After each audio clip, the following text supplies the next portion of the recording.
Well, good day out there to everyone in the interweb world. Yes, this is Longevity John, your host, for another fantastic live stream from the Duncan Showroom, that unique little venue, that listening venue in downtown Duncan, BC, servicing the world. Yes, the whole world with live streaming. We've been doing this for 4 or 5 years now as a regular basis, and as this pandemic has come about, it turns out that it's falling in our lap. We get to showcase a whole bunch of things which have been in our archives and bring in some new shows. Some new people who are aware that social distancing has to take place and that this is going to be the way of the future for a while. And we're hoping that you're going to enjoy it. We put our shows on in early part of the afternoon in Duncan. That kind of gives you the advantage around the world to catch it at a time when it works, especially those in Eastern Canada. Probably 8 o'clock right there in your home area. Today we have a wonderful return visit by James Hamilton. James Hamilton, I met him through the 39 Days of July, through Lara, the belly dancer, through that whole genre of Eastern style music. And as it turns out, James has been a purveyor and a performer and an educator and a student of the sitar for many, many years now. And that is quite uncommon in Canada. You don't see that very often.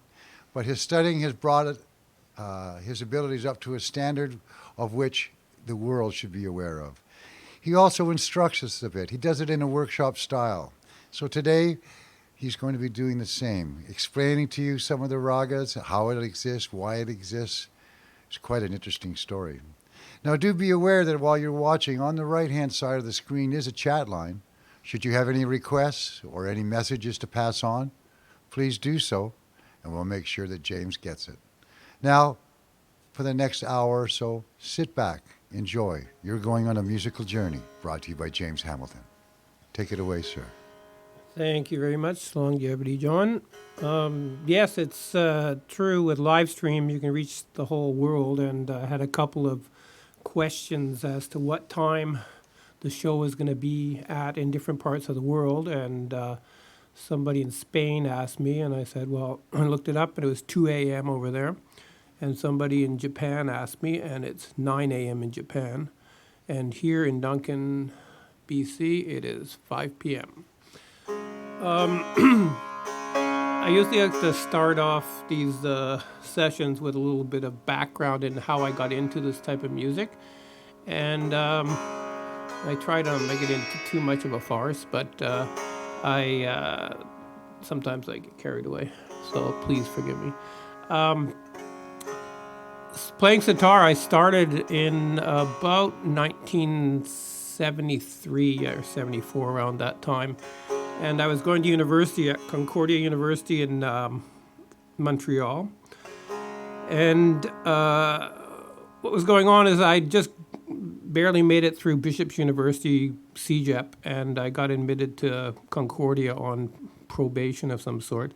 But at Concordia, I really found the type of courses that I wanted to do, including music and comparative religion. And also I'd learned from going to Bishop's that you should never take classes in the morning time because it means you have to get out of bed and go to them. So those are the classes I often used to not do so well in because I often was not there.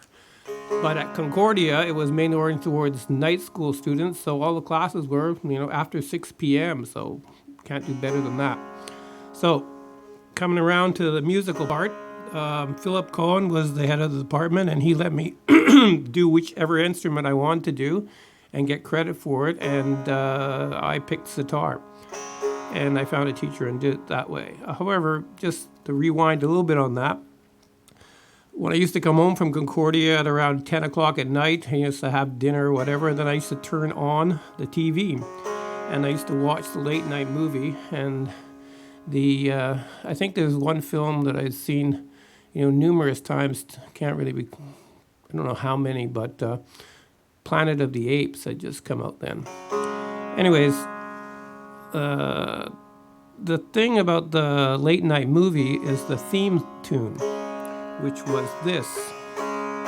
If anybody knows this tune, where it's from, let me know, because I've just heard it and played it, but I don't know what it's called.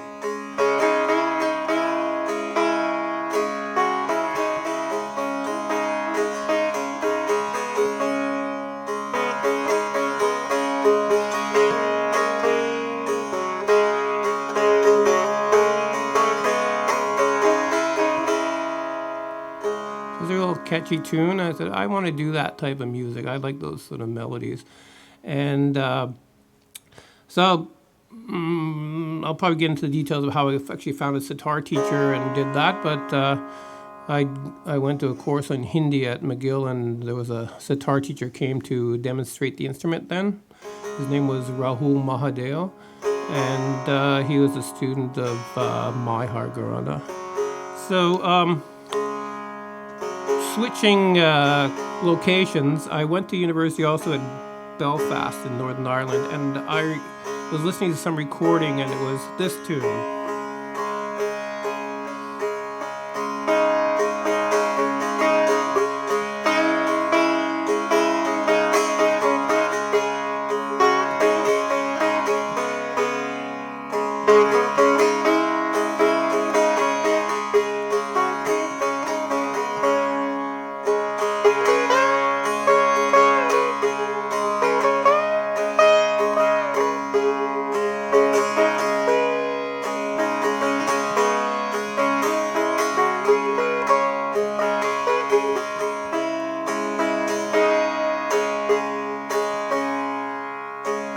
Which is an Irish tune called Dear Irish Boy. Now, how does that come to bear on what we're doing today? Well, I'm going to be starting off with a rag called Deshi, which goes like this, just ascending and descending.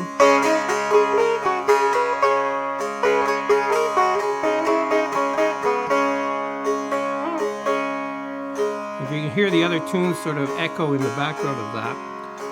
And they use a lot of the same tonal material and also some of the same melodic movement. So I'm going to show more of the melodic movement of Deshi first and then play a bit of it.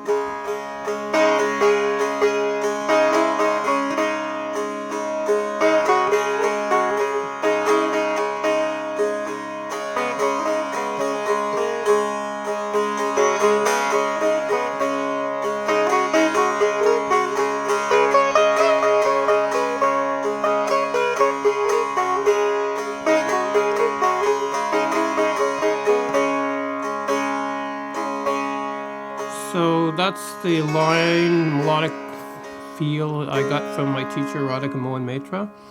However, when I went to university at Rabindra Bharati, they were teaching it like this.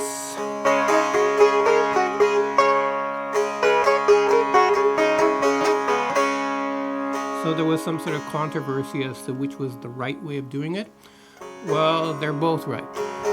You can play it the first way or the second way. The second way is more common in the vocal style called Kayal. Like you hear compositions.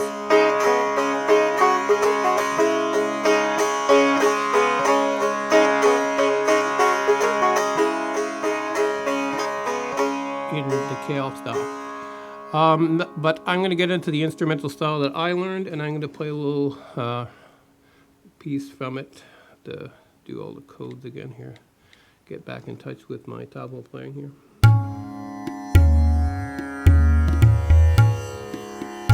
This is a slow composition in Rag Deshi.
that is what's called the Mazidkani composition in Rag Deshi, and those who know a little bit of the history of the style will know that currently this rendition is a slower rendition of the way it was traditionally played. Mazidkani composition started at probably about 1750, and I would say if they were playing this one, they would probably play it as.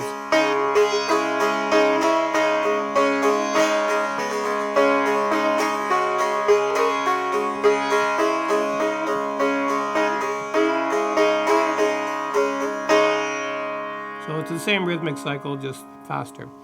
And I think it's one of the unique things about Indian music, I can be corrected on this, is that they have a tendency to go slower.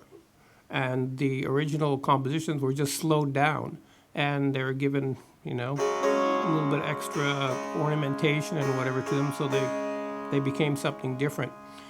Which brings me to a little story.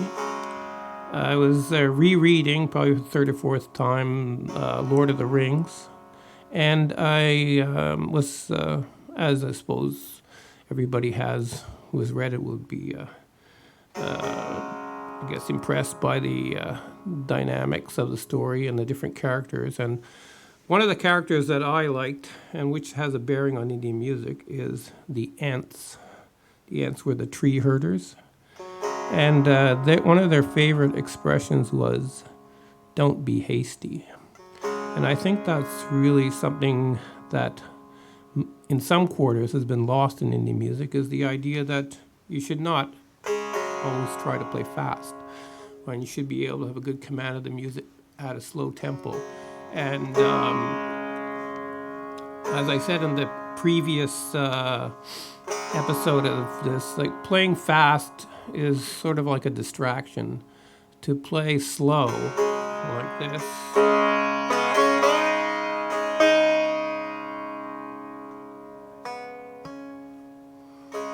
takes quite a bit more skill than playing. There's two different things, and they're both correct, but one is more artistic and the other is more ornamental, or, I consider it to be sort of fluff. Okay, moving on, I'm going to play another composition in Deshi, which is at a quicker tempo. That's the general progression, is they start slow and work into a quicker tempo. So I just got to adjust the speed here. Let's try this.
that was a quicker tempo composition with a little bit of improvisation, I guess you could call it, or extemporization in the rag Deshi. I don't know if anybody has questions, just let me know, and I'll try to answer them either here or you can send a message. And what I want to do is switch over to a sister rag of Deshi, which is, just move one fret. And we get something that is similar but different.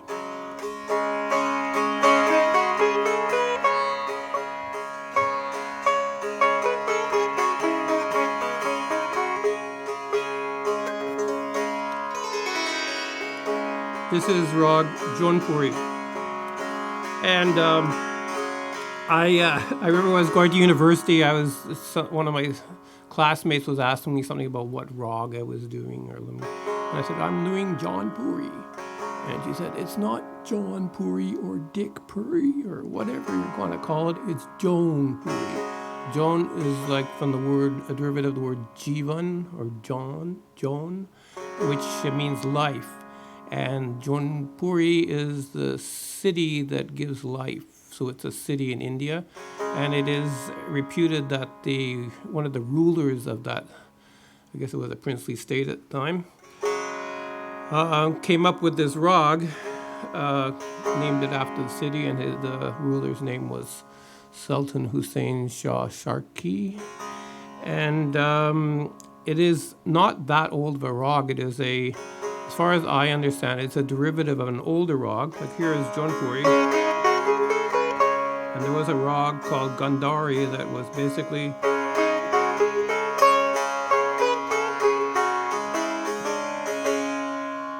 and I think that was a little tricky to play. This is tricky to play on sitar, and it also bears a resemblance to some other rags. So Gandhari, I've never heard anybody play it. I had to play it once on an exam in India, but it was really hard to find any material on it. So the net result of all that distillation is that Jaunpuri is now a very well-known rag, and it has a certain scale to it, like this. I remember when I was doing a workshop at the University of Montreal on this rag. I wrote these notes on the blackboard. And somebody said, oh, you forgot something. There's something missing there. What was that? He expected it to be, but it's not. So in the ascending, although you can go up to the third, you cannot go beyond it in a phrase. So that leaves you with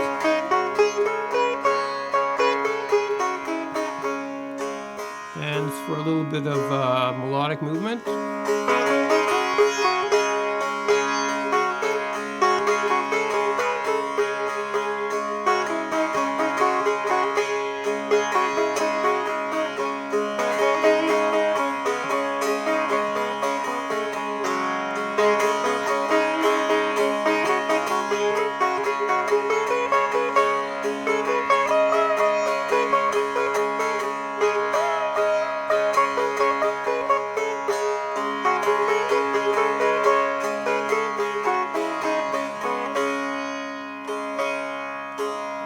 So that's an interpretation that my teacher taught me, Radhika Mohan Maitra. However, mainstream sitar playing and vocal music on this rag usually tends to play it in a slightly different way. It's more like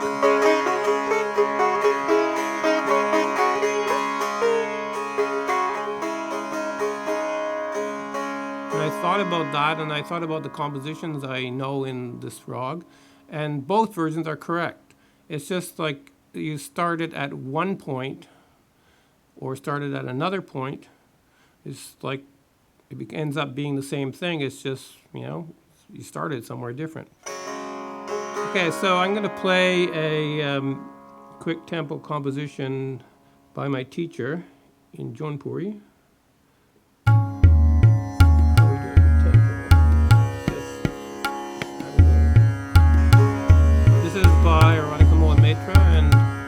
couple of his, and some that are just from his tradition in the first interpretation.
Composition is an older one that comes in the genre that my teacher taught as Firoz Khani, which is sort of a different way of doing a quick tempo composition.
Stop for a second before I go on to the next one. The next one is a very interesting composition by my teacher, and it brings back memories of some other compositions I had heard when I was doing my research work. And the earlier recordings of sitar playing, let's say from the 1920s and 30s, were all done on 78s, and they really had a short period of time in which to demonstrate what they knew.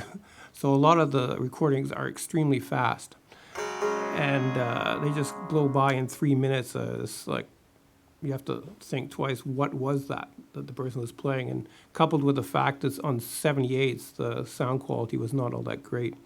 So I remember I was at university trying to do some analysis of composition. And the thing was sounding to me like, it was about that fast. I was thinking, what the heck is that? And we were supposedly a department of ethnomusicology, and I have to figure this out. So I did my best, and unfortunately, all of our sound analysis equipment had been stolen. Somebody broken into the basement and taken it all, and the head of the department did get some insurance money back on that, but he had yet to replace the equipment. So I went to his office and said, look, I got to figure this composition out. What can I do? And it was John Black. He was a pretty swift guy. He said, we have a dictaphone machine that you can change the speed on. I dictate to my secretary all the time. She can't get everything I say, so she slows it down. So take that and, figure it out from that. So what it does, it takes this thing and you can slow it down and slower and slower and slower. So finally the composition was coming to this.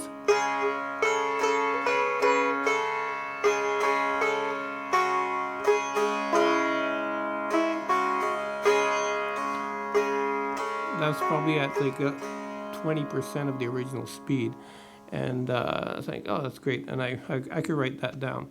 However, my teacher taught a similar composition in that one I just played was in Bhairavi, but the one my teacher taught was in Jaunpuri, and he had, again, made this himself.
That's quite a remarkable composition from the structural point of view and interpretation of the rag. It's really unusual and creative. What I want to do is show a composition in the other way that the rag is played. And this is one I learned from Benjamin Gomez, who was a student of Vilayat Khan in Imdad Khani Ghana tradition. So I'm going to play that. It's a traditional composition, probably played by Inayat Khan and handed down to the family and to the current generation. And this is more typical of what you hear in Jaunpuri these days.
that is Joan Corey and Imdad Khani's style, and also mainstream sitar playing. Usually plays that way. And to see the difference is, it's not just like where you start. You're gonna do like first version is this way.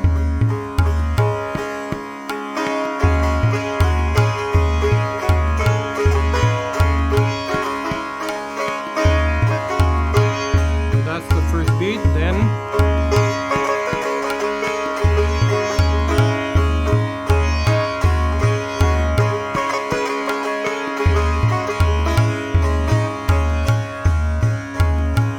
where you start. In the first version you end on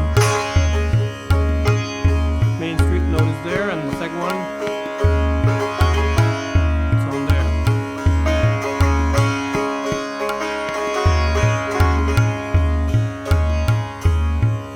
Okay, I'm gonna do the progression is to go quicker, so I'm gonna move it up a little bit.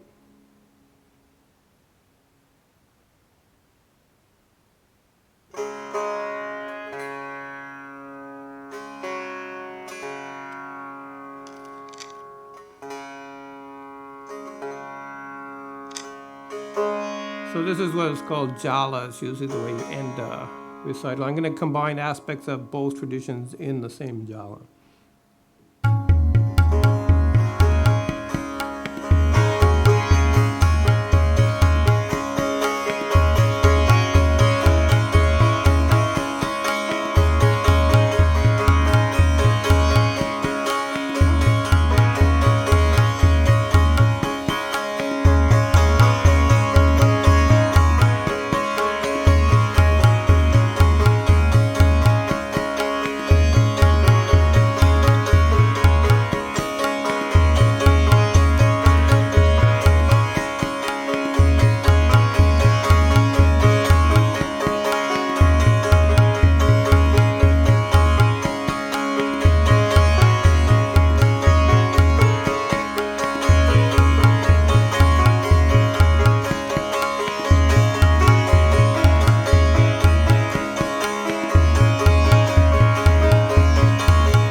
was a moderate pace jala. Usually it would be about 50% faster than that.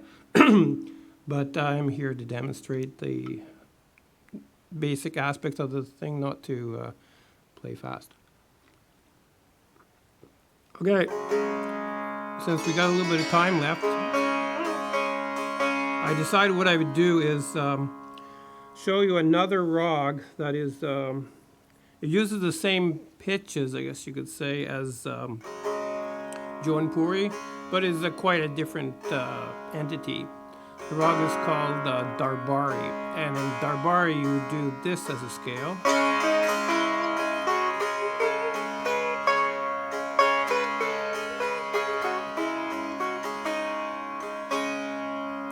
It has a very melancholic feel to it, and it has some particular ornaments like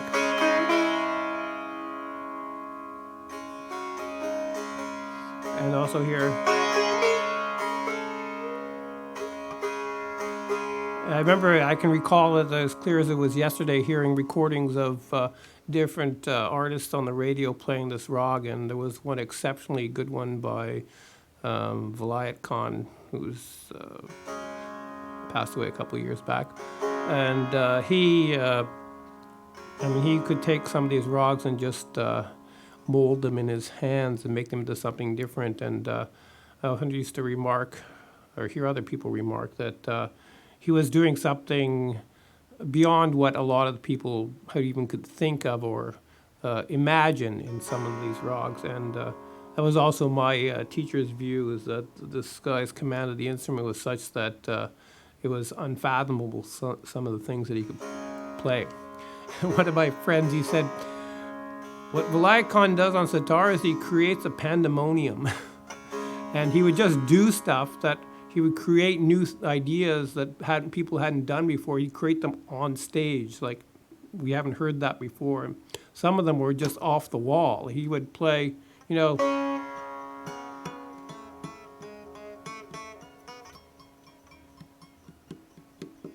you listen carefully, you're getting the regular notes from the fret, but you're also getting as if you were playing on this side. Those notes were coming through, which is like unheard of. Anything musical he could get out of the instrument, he would do it. And I remember this teacher I had, Philip Cohen, who I'd mentioned earlier, who was the head of the department.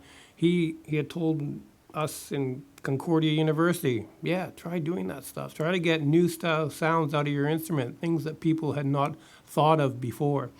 And Vilayat Khan was already well ahead in that game. So a little bit of, to reduce the tempo again, to get Darbari in. Anyways, the melodic flow of Darbari is,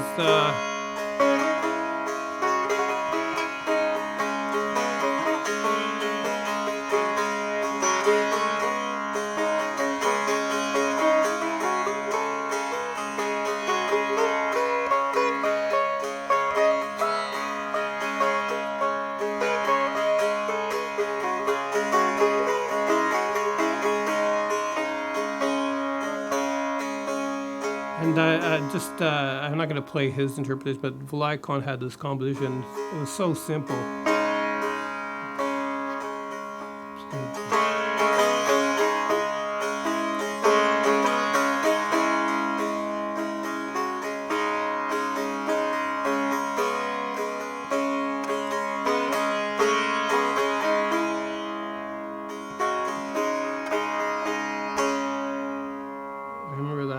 Again, as if it was yesterday. Then let's try one from my teacher.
as you can see and hear, the first two rags I did, Deshi and Jaunpuri, are actually more similar, even though they use a couple of different pitches, than Jaunpuri and Darbari, because Darbari has a totally different feel for a rag, and its ornamentation has a, I mean,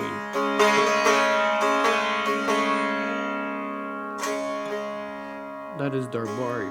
If you're doing the similar notes in Jaunpuri, you just do.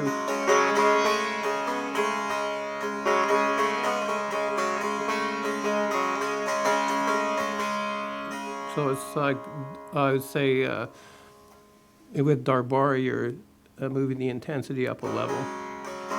And showing the scale, Darbari, you can.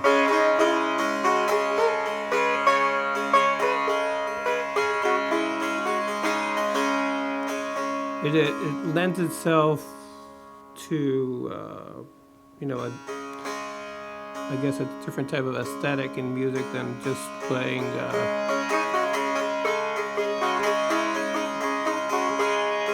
Though you can hear in some people's playing, they can take a given rag and play it in such a way that we haven't heard it that way before. One example I remember is hearing Nikhil Banerjee playing rag Jaunpuri, and he played.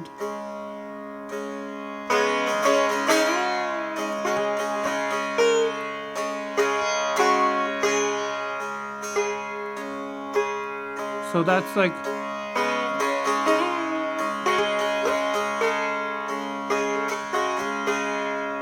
That has a certain intensity of its own, and even sometimes it seems to be so close to Darbari in the way he played it that unless you really know what your rags, you might slip up on the exam. Somebody played something like that, because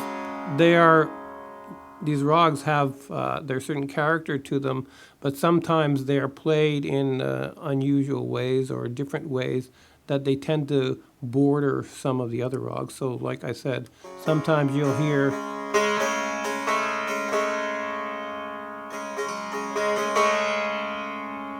in Jaunpuri, whereas in Darbari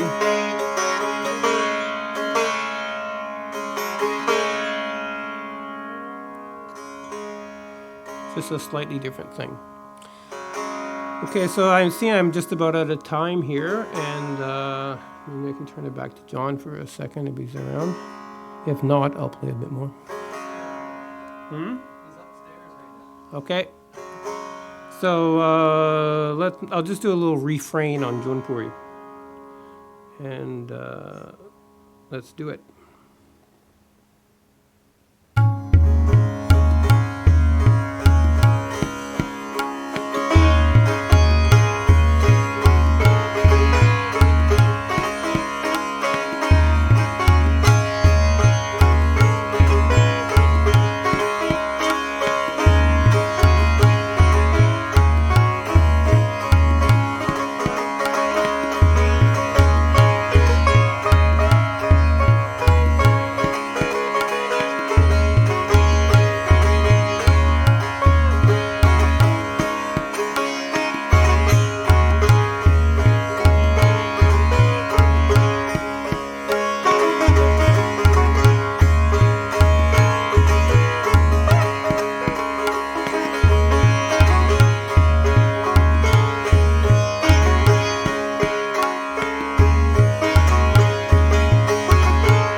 What a wonderful way to spend a Sunday afternoon.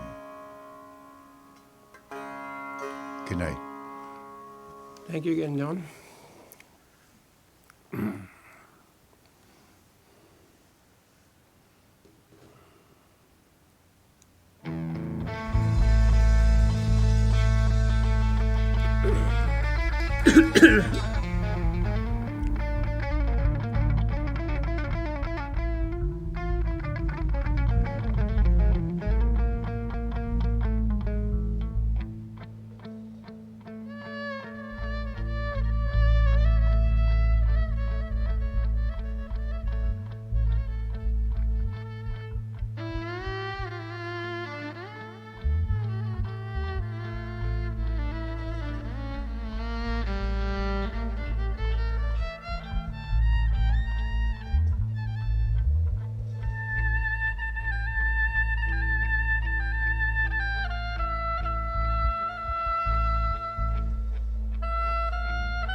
make him king.